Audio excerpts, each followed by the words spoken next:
আপনি যে কোনো ধরনেরই ব্যবসা করেন না কেন, প্রতিটি ব্যবসার ক্ষেত্রে কিন্তু একটি ট্রেড লাইসেন্সের প্রয়োজন হয়।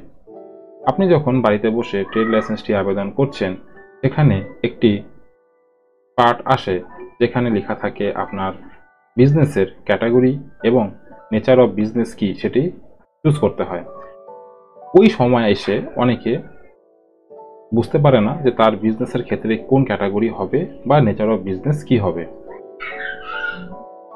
আজকের এই ভিডিওতে আমি সমস্ত তথ্য আপনাদের সামনে তুলে ধরব যে আপনারা যখন ট্রেড লাইসেন্স আবেদন করবেন সেই সময় নেচার অফ বিজনেস এবং ক্যাটাগরি কি নেবেন, কোন ক্যাটাগরি নিলে আপনারা কি ধরনের বিজনেস অ্যাড করতে পারবেন, তার সমস্ত তথ্য। ভিডিওটি প্রথম থেকে শেষ পর্যন্ত দেখার অনুরোধ রইল। চ্যানেলে প্রথম হলে চ্যানেলটিকে সাবস্ক্রাইব, লাইক এবং কমেন্ট করতে ভুলবেন না এবং ভিডিওটি প্রচুর পরিমাণে শেয়ার করবেন যাতে সমস্ত বন্ধুবান্ধব এই তথ্যটি জানতে পারে। তো আমার থাম্বনেলটি দেখতে পাচ্ছেন। আজকে যে দুটো বিষয় আমি আলোচনা করব সেটি হলো আপনার ব্যবসার ক্যাটাগরি এবং নেচার অফ বিজনেস। এই দুটি কিন্তু ট্রেড লাইসেন্স তৈরি করতে অনেক বড় ভূমিকা পালন করে, আর এই দুটি জিনিস ছাড়া কিন্তু আপনার ট্রেড লাইসেন্সটি সম্পূর্ণ হবে না। নতুন ট্রেড লাইসেন্স যখন আপনারা আবেদন করবেন, অ্যাপ্লিকেন্ট বেসিক ইনফরমেশন ফিল করবেন, তারপর অ্যাড্রেস ফিল করবেন, তারপর অর্থাৎ 3 নম্বর স্টেপের প্রথমে আছে হলো ডিটেলস অফ বিজনেস। এটি হচ্ছে ট্রেড লাইসেন্সের সবচেয়ে গুরুত্বপূর্ণ পার্ট। আপনারা একটু ভালোভাবে খেয়াল করবেন, অর্থাৎ আমি ডিটেলস অফ বিজনেসের যে পার্টটি এখন আপনাদের সামনে তুলে ধরবো, যদি এটুক আপনারা একটু মনোযোগ সহকারে দেখেন তো আশা করছি নেক্সট টাইম যখন আপনারা ট্রেড লাইসেন্স আবেদন করবেন এখানে কিন্তু কোনো অসুবিধা থাকবে না। প্রথমে আছে হলো নেম অফ ফার্ম অথবা কোম্পানি। এখানে পরিষ্কার বুঝতে পারছেন, এখানে হচ্ছে আপনার ফার্মের নামটি লিখবেন। সেক্ষেত্রে যদি মনে করেন যে আপনার কোনো ফার্ম নেই, আপনি যেই ব্যবসাটি করছেন সেটি আপনার নামে থাকবে, তাহলে এখানে আপনার নাম লিখে দেবেন। বা যদি কোনো কোম্পানি হয়ে থাকে বা কোনো নাম থাকে আপনার বিজনেসের, সেই নামটি এখানে লিখবেন। তারপরে যে অপশনটি আছে এটা হলো ক্যাটাগরি। এটি কিন্তু একটি মেন জায়গা। ক্যাটাগরি, আপনার বিজনেসের ক্যাটাগরি কি হবে। আমি যদি এটিকে একটু অন্যভাবে বলি, আমরা যখন নিজেদের অ্যাড্রেস লিখি সেখানে একটি কেয়ার অফ বসাই, আমাদের নাম, তারপর কেয়ার অফ, তারপরে অন্যান্য অ্যাড্রেস। এটি হলো ঠিক এইরকমই একটি বিষয়। এখানে যে নেচার অফ ট্রেড আছে এটি হলো আপনার নাম, আর আপনার কেয়ার অফ হচ্ছে এই ক্যাটাগরি। তো এই ক্যাটাগরির ক্ষেত্রে প্রথমে যে অপশনগুলো আছে দেখতে পাচ্ছেন, প্রথমে আছে হলো বিউটি ক্লিনিক। বিউটি ক্লিনিক মানে বুঝতে পারছেন, বিউটি ক্লিনিক মানে যদি আপনারা এখানে ক্লিক করেন, এখানে ক্লিক করার পর পরে যে স্টেপটি আপনাদেরকে নিতে হবে সেটি হলো নেচার অফ ট্রেড, অর্থাৎ আপনার ব্যবসার নাম। এখান থেকে খুললে পরে দেখতে পারবেন, যেমন প্রথমে আছে হলো বিউটিশিয়ান, প্রফেশনাল মেকআপ আর্টিস্ট, অর্থাৎ এখানে beauty parlour related, salon type related এই ধরনের যে ব্যবসা, জেন্টস পার্লার, লেডিস পার্লার, এই সমস্ত ক্ষেত্রে কিন্তু এখানে বিউটি ক্লিনিক এর আন্ডারে আসবে, অর্থাৎ কেয়ার অফ বিউটি ক্লিনিক হবে। দেখতে পাচ্ছেন এখানে প্রথমে beautician, professional makeup artist, beauty parlour, তারপরে বিউটি পার্লার জেন্টস, লেডিস, এখানে ছোট বড়, অর্থাৎ আপনাদের যে সেলুনটি আছে বা পার্লারটি আছে এখানে দেখতে পাচ্ছেন লার্জ আছে, মিডিয়াম আছে, স্মল আছে, এসি আছে, অর্থাৎ যেগুলো পার্লার এসি থাকে সেগুলো এসি আছে। এই ধরনের যেগুলো বিজনেস, যেমন দেখতে পাচ্ছেন সেলুন আছে, এগুলো হচ্ছে বিউটি ক্লিনিকের আন্ডারে আসবে, অর্থাৎ কেয়ার অফ হবে বিউটি ক্লিনিক। এরপরে আছে হলো সেরিমোনিয়াল হাউস। যদি আপনারা এর আন্ডারে খোঁজেন যে আপনার বিজনেস, সেখানে দেখতে পাচ্ছেন বুটিক হল, সেরেমোনিয়াল হল। এখানে সেরেমোনিয়াল হলের আন্ডারে অনেকগুলো স্কোয়ার ফিট হিসাবে আছে, আপনারা দেখে নেবেন। এর থেকে একটু উপরে উঠালে ম্যারেজ হল, এই সমস্ত টাইপ যেগুলো আছে সেগুলো হবে হচ্ছে সেরিমোনিয়াল হাউসের আন্ডারে। পরে আরেকটি আছে সেরিমোনিয়াল হাউস, এটিও সেম। তারপরে আছে হলো ক্লাব। যদি আপনাদের ক্লাবের ক্যাটাগরি হয়ে থাকে তাহলে এখান থেকে ক্লাব চুজ করবেন। তবে বর্তমানে পৌরসভার আন্ডারে যে ক্লাব ক্যাটাগরিটি আছে এটি এখনো অবধি ওপেন করেনি। এখানে পরিষ্কার লেখা আছে কন্ট্যাক্ট মিউনিসিপ্যালিটি, তো আমরা এখান থেকে এটিকে ওকে করে দিচ্ছি। কোম্পানিজ এবং কোঅপারেটিভ সোসাইটিস, আমরা যদি এখানে ক্লিক করি, এই ক্যাটাগরির আন্ডারে যে সমস্ত বিজনেসগুলো আছে সেগুলো হচ্ছে Ayurvedic, allopathic medicine manufacturing, cement, pillar, ring, slab, pipe etcetera, civil contractor অথবা সিভিল কন্ট্রাক্টর অ্যান্ড ডেভেলপার, তারপরে যদি পেজটিকে আরেকটু উপর দিকে ওঠানো হয়, এখানে অনেকগুলো অপশন আছে। কতগুলো আছে হলো কোম্পানির রেজিস্টার্ড আন্ডারটেকিং, দেখতে পাচ্ছেন এখানে কতগুলো সাল আছে। যদি এই সালের আন্ডারে হয়ে থাকে তাহলে কোম্পানিসের আন্ডারে চলে যাবে। তবে পেজটিকে আরেকটু উপর দিকে উঠাচ্ছি, এখানে কি আছে, cooperative society office, e commerce large scale, ঠিক আছে, অনেক বড় ধরনের যে ই কমার্স অফিসগুলো হয় সেগুলো, ই কমার্সের অনলাইন ডেলিভারি সার্ভিসের হলে ই কমার্স এখান থেকে নিয়ে নিতে পারেন, ফাইন্যান্সিয়াল প্রোডাক্ট এখান থেকে নিয়ে নিতে পারেন, ম্যানুফ্যাকচারিং অফ সেরামিক গুডস এখান থেকে হবে, টি প্রসেসিং ইউনিট এর আন্ডারে আসবে, ওয়াচ অ্যান্ড অপটিক্যাল শোরুম এর আন্ডারে আসবে। এগুলো হচ্ছে কোম্পানি এবং কোঅপারেটিভ সোসাইটিস, এটির আন্ডারে কিন্তু এই বিজনেসগুলো আছে। এরপরে যদি আমরা আবার ক্যাটাগরি পিছনে চলে যাই, সেখানে আছে হলো ডেকোরেটরস অর এজেন্সিস। ডেকোরেটর বুঝতে পাচ্ছেন ডেকোরেটর কি জিনিস এবং এজেন্সিস কি জিনিস। ক্যাটাগরির মধ্যে কিন্তু অনেক উত্তর আছে। তো এবার যদি আমরা নেচার অফ ট্রেড এই অপশনটাতে ক্লিক করি, এখানে আছে হলো আয়া সাপ্লায়ার। আয়া সাপ্লায়ার মানে অনেক সময় দেখবেন যে আপনার আশেপাশে একটি সংস্থা আছে, ওনারা আপনার বাড়িতে কাজের জন্য মাসি পাঠায়, এটি হচ্ছে সেই জিনিস, সেটাই হচ্ছে বলেছে আয়া সাপ্লায়ার। তারপরে কি আছে, ব্যান্ড পার্টি, এটি কিন্তু ডেকোরেটরের আন্ডারে আসবে। ব্যান্ড পার্টি, বিয়েতে জন্মদিনে যে সমস্ত পার্টি বা ব্যান্ডগুলো বাজে সেটি হচ্ছে ব্যান্ড পার্টি। তারপরে আছে হলো ক্যাটারার, এগুলো হচ্ছে ডেকোরেটরের আন্ডারে। তো এজেন্সিসের আন্ডারেও এগুলোই পড়ে, যেমন এখানে আছে ক্যাটারিং অ্যান্ড ট্রাভেলিং এজেন্সি। তারপরে দেখতে পাচ্ছেন এখানে civil contractor, catering small, civil mechanical and electrical contractor, এই সমস্ত টাইপগুলো কিন্তু এজেন্সিসের আন্ডারে চলে আসছে। কন্ট্রাক্টর দেখতে পাচ্ছেন এখানে অনেকগুলো আছে, যেমন কুরিয়ার সার্ভিস আছে, এগুলো হচ্ছে এজেন্সি। তো এই সমস্ত ধরনের বিজনেস যদি আপনারা করে থাকেন তাহলে কিন্তু ডেকোরেটর এবং এজেন্সিস এই যে ক্যাটাগরিটি আছে এখানে আসবেন। এরপরে চলে আসছি আমরা, এখানে দুটো আছে ডেকোরেটরস আর এজেন্সি, এখানে কিন্তু যে কোনো একটিতে আপনারা চলে আসবেন। ডেমো ক্যাটাগরিতে আপাতত কিছু নেই, এখানেও মিউনিসিপ্যালিটি যোগাযোগ করতে বলেছে। এরপরে আছে হলো এডুকেশনাল ইনস্টিটিউট, এখানে যদি আমরা আসি এটি হচ্ছে শিক্ষার ক্ষেত্রে যে সমস্ত বিজনেসগুলো আছে সেগুলো, যেমন এখানে কি বলছে, art drawing school, cultural academy, art school, beautician school, coaching centre, এই সমস্ত টাইপের কম্পিউটার ট্রেনিং সেন্টার, কোনো স্কুল কলেজ এই ধরনের যদি ব্যবসা হয়ে থাকে তাহলে এডুকেশনাল ইনস্টিটিউট এই ক্যাটাগরিটি নেবেন। এরপরে আছে হলো enterprise dealing with food item. Enterprise dealing food item, এখানে হচ্ছে খাবার দাবারের সংক্রান্ত যে সমস্ত ব্যবসাগুলো আছে সেগুলো, কিন্তু সেটা এন্টারপ্রাইজ ডিলিং হবে। তো আমরা দেখে নিচ্ছি এর আন্ডারে কোন কোন বিজনেসগুলো আছে। এন্টারপ্রাইজ ডিলিং ফুড আইটেমের মধ্যে আমরা এগ্রো বেসড বিজনেস পেয়ে যাচ্ছি, অল ক্যাটাগরি প্রোডাক্ট পেয়ে যাচ্ছি।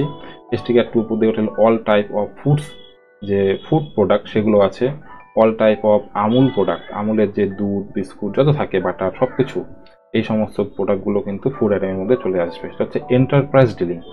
তারপরে কি বলছে, অ্যানিম্যাল ফুড আছে, আটা ময়দা হোলসেল যদি করে থাকেন, আটা মুড়ি চিরা এই সমস্ত কিছু যদি করে থাকেন।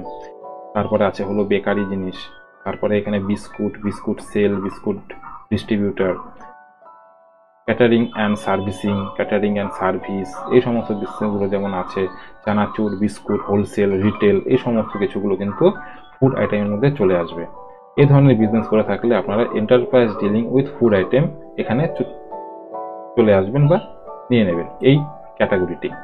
এরপরে আছে হলো এন্টারপ্রাইজ ডিলিং নন ফুড আইটেম, এটি হচ্ছে ফুড আইটেম, পরেরটি হচ্ছে নন ফুড আইটেম। তো এই ক্যাটাগরির আন্ডারে কি কি বিজনেস হচ্ছে একবার দেখে নিই। নন ফুড আইটেম বলতে আবির, আমরা যে হোলি খেলি আবির হচ্ছে নন ফুড আইটেম। তো এটি কি আছে, আবির ম্যানুফ্যাকচারিং, যেখানে আবির তৈরি হয়, এটি হচ্ছে নন ফুড আইটেম। তাহলে এখান থেকে আবিরের কোনো কারখানা হয়ে থাকলে আবির নিয়ে নেবেন। আগরবাতি ধূপকাঠি, এটি হচ্ছে নন ফুড আইটেম। তারপরে আছে হলো এগ্রিকালচার ইকুইপমেন্ট প্রোডাক্ট, এগুলোর ক্ষেত্রে Airtel prepaid distributor and selling, এগুলো অ্যালুমিনিয়াম কাপ প্লেট সেলার। তারপরে আছে ব্যাগ সেল স্মল, তারপরে আছে কি blouse seller, book stall retail, তারপরে brick field brick seller, building material and hardware, building material retail, cable TV operator, business and handloom cloth, এই সমস্ত যেগুলো খাবার দাবারের আন্ডারে না সেগুলো কিন্তু enterprise dealing with non food item এর আন্ডারে আসবে। Enterprises of ornamental or fancy item, fancy item বুঝতেই পাচ্ছেন, সাজগোজ রিলেটেড প্রোডাক্ট।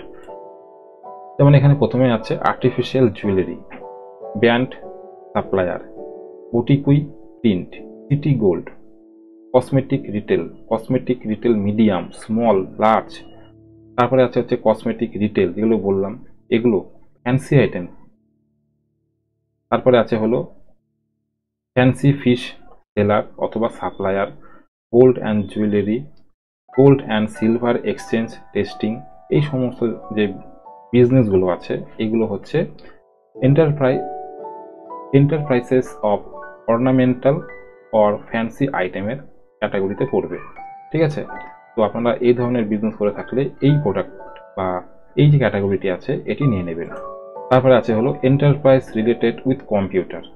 এখানে সবকিছুই কম্পিউটারের উপরে যে সমস্ত কাজগুলি আপনারা করে থাকেন, আপনার যদি সাইবার ক্যাফে থাকে, আপনার যদি কম্পিউটারের বিজনেস করে থাকেন, বা যে ধরনের কম্পিউটারের রিলেটেড যে কাজগুলো হয় সেগুলোর ক্ষেত্রে এটি নিয়ে নেবেন। তারপরে আছে হলো এন্টারটেনমেন্ট রিলেটেড। তো আমি এই বিষয়টি দেখাচ্ছি না, তো বুঝতেই পারলেন এখানে কম্পিউটার রিলেটেড যে সমস্ত কাজগুলো আছে এটি যদি হয়ে থাকে এন্টারপ্রাইজ রিলেটেড উইথ কম্পিউটার, এই ক্যাটাগরিটি নিয়ে নেবেন। তারপরে আছে এন্টারটেনমেন্ট, বুঝতে পারছেন ডিজে, কোনো বিয়েতে বক্স ভাড়া দিচ্ছে, এই সমস্ত যেগুলোতে আনন্দর পার্ট। তাও একবার আপনাদেরকে দেখিয়ে দিচ্ছি এর আন্ডারে যে সমস্ত বিজনেসগুলো আছে। All kind of orchestral and electric guitar, বুঝতে পাচ্ছেন এটি হচ্ছে এন্টারটেনমেন্ট, যারা গিটার বাদ্যযন্ত্র বাজায় গিটার, সেটি আছে প্রথমে। অ্যানিমেশন এন্টারটেনমেন্ট অফিস, তারপরে আছে art gallery, exhibition gallery, audio and video album maker, audio recording studio, cable network, broadband service. ঠিক আছে, cable network, cable TV operator, sub agent, তারপরে cable TV operator, cable TV signal distributor. তারপরে আছে হলো cinema hall multiplex. এই ধরনের যে বিজনেসগুলো এগুলো হচ্ছে এন্টারটেনমেন্ট রিলেটেড এই ক্যাটাগরির আন্ডারে আসবে। এটি কিন্তু ভালোভাবে দেখে নেবেন এবং মনে রাখবেন কোন ক্যাটাগরিতে কি ধরনের বিজনেসগুলো আছে। তো এটি হলো এন্টারটেনমেন্ট এই ব্যাপারটি বুঝলেন। এরপরে আছে হলো ফাইন্যান্সিয়াল অথবা ব্যাংকিং ক্যাটাগরিগুলো আছে সেটি। আমরা যদি এইখান থেকে এই ক্যাটাগরিটি নিই, এর আন্ডারে যে সমস্ত ব্যবসাগুলো আছে সেগুলি হচ্ছে account and tax, bank, ATM banking, finance of two wheeler. আমি সব বলছি না, বেছে বেছে বলছি। যেমন গোল্ড লোন, জেনারেল ইন্স্যুরেন্স, এই টাইপ যে সমস্ত বিজনেসগুলো আছে এগুলো কিন্তু ফাইন্যান্সিয়ালের আন্ডারে আসবে। তারপর আছে হলো এখান থেকে ফুয়েল মানে বুঝতে পারছেন ফুয়েল স্টেশন অর্থাৎ পেট্রোল পাম্প, কেরোসিন তেলের যে ব্যবসাগুলো, এই ধরনের ব্যবসাগুলো ফুয়েল স্টেশনের আন্ডারে আসবে। হেলথ ইনস্টিটিউট, আপনারা যদি এই ক্যাটাগরিটি নেন তো দেখতে পারবেন এর আন্ডারে acupressure, agriculture medicine, chemist and druggist, তারপর আছে সিটি স্ক্যান ক্লিনিক। এই সমস্ত ধরনের বিজনেসগুলো কিন্তু হেলথ ইনস্টিটিউট এর আন্ডারে আসবে। তারপরে আছে হলো এখানে hotel, boarding house and guest house. তো এর আন্ডারে যে সমস্ত বিজনেসগুলো আছে সেগুলো হচ্ছে bar, coffee shop, dharamshala, fooding and lodging, hotel 3 star hotel, fooding only. এই ধরনের যে বিজনেসগুলো আছে এগুলো হচ্ছে হোটেলের আন্ডারে আসবে। তারপরে আছে হচ্ছে লিকুয়ার, এগুলো হচ্ছে ওয়াইন শপ রিলেটেড যে সমস্ত কাজগুলো হয়ে থাকে তার আন্ডারে লিকুয়ার রিলেটেড এই ক্যাটাগরিটি নেবেন। আদার্স একটু পরে বলছি। আচ্ছা, তারপরে আছে হলো প্রফেশনাল বলতে আপনারা যদি অ্যাকাউন্ট অডিট ফার্মের কাজ করে থাকেন তাহলে এই ক্যাটাগরিটি নিয়ে নেবেন। তারপরে আছে হলো এজেন্সি, এনি টাইপ এজেন্সি যদি হয়ে থাকে তাহলে এটি নিয়ে নেবেন। Architect, astrology and gem sales, তারপর কি বলছে বিল্ডার্স। এই ধরনের যে ক্যাটাগরিগুলো আছে বা বিজনেসগুলো আছে, যেমন হচ্ছে এখানে কি বলে chartered accounts farm, chartered accountancy. এই ধরনের বিজনেস যেগুলো হচ্ছে প্রফেশনাল, সেগুলো হচ্ছে আপনারা এই ক্যাটাগরিটি নিয়ে নেবেন। তারপরে আছে হলো restaurant, eating house, seller of food item. তো আপনারা যদি এটি নেন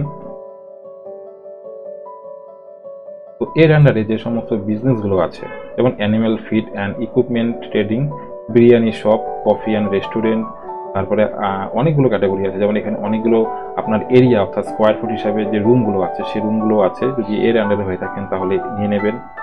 তারপরে আছে হলো ফাস্ট ফুড আইটেমের যে স্টলগুলো হয় সেগুলো, এই ধরনের যদি ব্যবসা করে থাকেন তাহলে restaurant, eating house, seller of food item এই ক্যাটাগরিটি নিয়ে নেবেন। তারপরে আছে হলো শপিং মল। আমি আর ভিতরে ঢুকছি না। শপিং মল, এখানে বলার কিছু নেই। শপিং মলের যদি কোনো কাজ হয়ে থাকে তাহলে এই ক্যাটাগরি নেবেন। তারপর ট্রান্সপোর্ট অর্থাৎ গাড়ি রিলেটেড যদি কোনো কাজ হয়ে থাকে, যদি আপনার গাড়ির যে শেখায় অর্থাৎ ট্রেনিং সেন্টার এই টাইপের যদি কাজ যেগুলো আছে গাড়ির রিলেটেড, সেই ক্ষেত্রে ট্রান্সপোর্ট এই লিঙ্কটি ক্লিক করবেন। এরপরে আসছি আমরা আদার্স এন্টারপ্রাইজ। আদার্স এন্টারপ্রাইজ হচ্ছে আমি যতগুলো বললাম এই ক্যাটাগরিগুলো ছাড়াও কিন্তু অনেক বিজনেস আছে যেগুলো এই সমস্ত ক্যাটাগরির মধ্যে ছিল না। তো যে সমস্ত ক্যাটাগরিগুলো এই সমস্ত ক্যাটাগরির মধ্যে ছিল না অর্থাৎ যেগুলো বললাম সেগুলো কিন্তু আদার্স এন্টারপ্রাইজের ভিতরে আছে। আশা করি বুঝতে পারলেন আপনারা যে ধরনের বিজনেস করছেন সেই বিজনেসের ট্রেড লাইসেন্সটি করতে গেলে কোন ক্যাটাগরি আপনাকে নিতে হবে। তারপরও যদি কোনো জায়গায় বুঝতে অসুবিধা হয় আমাকে কমেন্ট বক্সে কমেন্ট করবেন, আমি উত্তর দেওয়ার চেষ্টা করব। দেখা হচ্ছে পরে আরেকটি নতুন আপডেট নিয়ে। ততক্ষণের জন্য বাই।